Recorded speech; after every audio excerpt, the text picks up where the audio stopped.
I'm now going to take a look at planting sounds, and this can cause a few issues, so it's important to get it correct.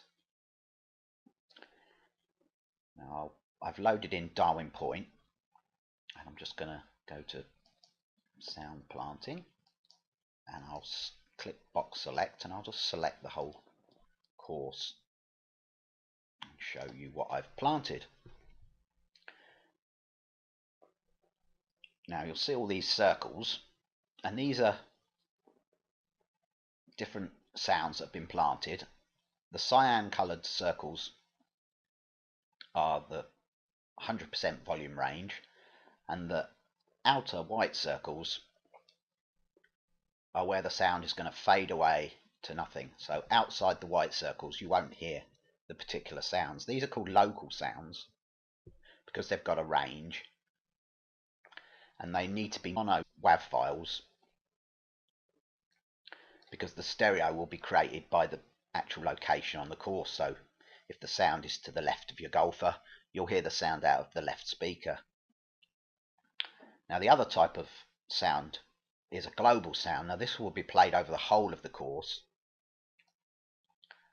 and I've got a global sound planted under my clubhouse. I tend to plant them somewhere where I can find them easy. They're very hard to find, these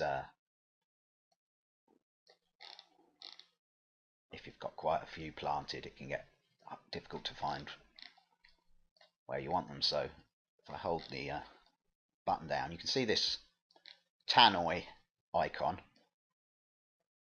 This is a planted sound, so I'll box select this one, and this is my global sound, and it's very important that you plant your global sound first. This is a bird loop. I've called it ambient loop, and it's just creating general bird noises across the whole course, constantly playing to give the course a bit of ambience. And a global has its maximum set to 9999. You can set to 9998, but that's for low resolution sounds. It was created for people with memory problems, but it really shouldn't come in at this stage. With computers the way they are now, there's no reason to ever set that to 9998. I've got the minimum radius set to 9998 at the moment. That's just habit. I don't think it matters what you set this to. In fact, you're probably best to set it to something low. That way it will produce a circle and you can actually see where your global is. But as I say, I always tend to plant them under clubhouses and things, so I know where they are anyway. But the actual radius isn't going to make any difference. It will play the maximum volume right through anyway, so this will have no bearing on the sound fading away with a global. And because this is a bird loop and we want it playing continuously, the average weight, which is here, is set to 0. That will make it play again and again and again. As soon as it finishes playing, it will start and loop round. But it is, as I say, very important that it's the first sound that you plant on your course if you're going to use a global, because if you don't, it will cause all sorts of issues with sounds getting locked on, not playing correctly. So it's the first one to add. I will strip all these sounds off in a minute and show you how to plant them, but that is the most important rule when planting sounds. So I'll just zoom out again and box select the rest of the course. And you'll actually notice that I've got very little planted on this course. I've just got an ambient global and 4 woodpeckers as my locals, and these woodpeckers are placed in different positions with slightly different sounds, and they're just to add a little bit of variation to the loop. But you really don't need to plant that many sounds to create a good sound. If you've got a good loop, a nice ambient sounding loop, just a few extra birds and sounds around your course is usually all it takes. There's no real need to plant hundreds of sounds unless you want to. But I tend to plant my sounds covering very large areas as well. This is my personal preference. I really dislike repetitive sounds. So a bird chirping every 2 seconds just gets on my what's it. So I like to create a very random, varied sound. So I use large radiuses for my sounds. All of my local sounds, I have them covering a good 2/3 of the course usually, sometimes the whole course. But I have them covering very large areas, and I have them on very random sound pattern variances as well. So if I select this sound, for instance, let's see what this one is. This is Woodpecker 4, and you'll see this is set on an average wait of 100 seconds, so over a minute and a half. And the variance, this is added or subtracted to that to create random factor. So because this is set to 30, the Woodpecker 4 will be played between 70 and 130 seconds, so every minute to 2 minutes. So there's a fair space between them. Obviously, using this method, the amount of variance and delay on the sounds, you have to vary according to how many sounds you've planted. And you only really know this when you plant a few. So when you test it, if you find the birds are too frequent, you just adjust all your sounds. And if they're too infrequent, again, you adjust them, or you add more. If you add more birds, obviously they'll kick in as well, so they'll fill up the gaps. But I tend to set them all well over a minute, sometimes up to 3 minutes, and the variance, again, half a minute to maybe a minute and a half apart. So a lot of my birds only kick in maybe every 3-4 minutes. Now there is a limit to how many sounds the game will check, and that is 8 sounds. So if you have a lot of these large sound, large area covering sounds, what you may find is that some won't ever play because it always picks the nearest sounds. Globals will take preference, so it will play the global and 7 locals if you've got one global. So if you've planted 10 or 11 wide area covering sounds like this,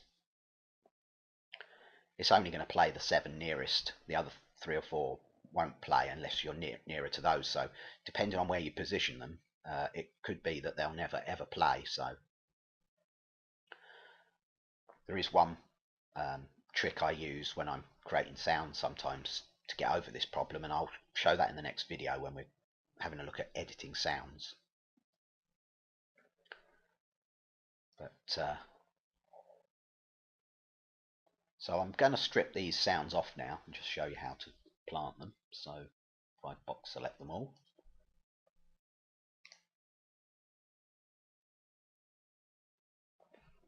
and delete them, these as well.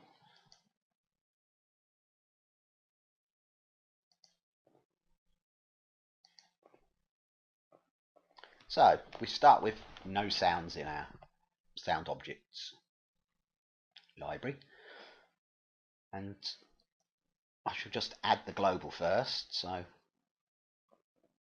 find the place you want to place it. As I say, with globals, they play over the whole course, so it doesn't matter, whereas the locals need to be placed in the correct places. So I tend to just pick somewhere memorable, as I said. So I'll just plant one here. So I'm going to create a new sound. I'm going to call it maybe background or ambient or something like that. And I need to add a WAV file to this. So we click the add button, and I'm going to go in and find a sound. So I'll go into my stuff, and I've got background ambient sound that I used, so I open that, click OK, and it's now added background and the sound here to the group called background. Now you can add more than one sound to a group. I don't do this at all. I keep all my sounds separate, that way I know exactly what I'm doing. And as I say, I don't use many, but if you're going to use an awful lot of sounds, you may need to group them together, but it will only play one sound at a time from the group anyway. You can't actually add lots of sounds to a group and then get it to play them all, so I see no point in creating groups. I keep them all separate and it's simpler to follow. So once I've created the sound, just click on the planting tab and click to add it. Now because this is a global, I need to set the maximum radius to 9999, and because I want it playing continuously, I need to change the average weight to 0. And there's our global bird loop created, so that will just carry on playing through the course. Now to create a local, let's add a woodpecker, so new again. I'm going to call this woodpecker 1.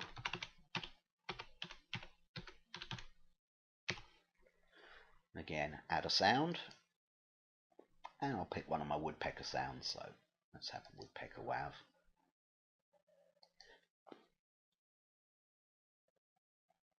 OK, and again just find a place to plant the sound. Maybe pick one of my forested areas, so let's plant it here. Click the button, and we now get the minimum and maximum radius default into these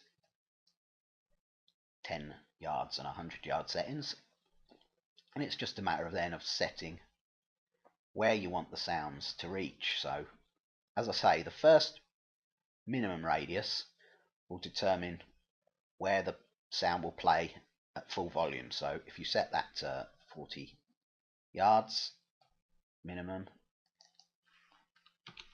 the sound will play at full volume up to 40 yards, then it will fade away slowly till it reaches this 100-yard line, which we've got set here. So I tend to set mine to around 1,000 yards, so I have a nice 1,500 even. So they cover a nice large area, and I usually set the minimum to about half to a third of this. So if I've got the sound playing over 1,000, I would tend to have the minimum setting 400 or 500. So, and I want this playing maybe every 3 to 4 minutes. So that would be, I need to find 3.5 minutes, which is 210 seconds, and then subtract or add 30 seconds to that, and that should play every 3 to 4 minutes.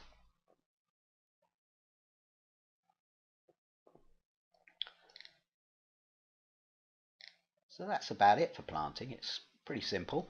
The key is really just make sure the global's planted first. That's something you need to write in stone, and then position your other local sounds around afterwards.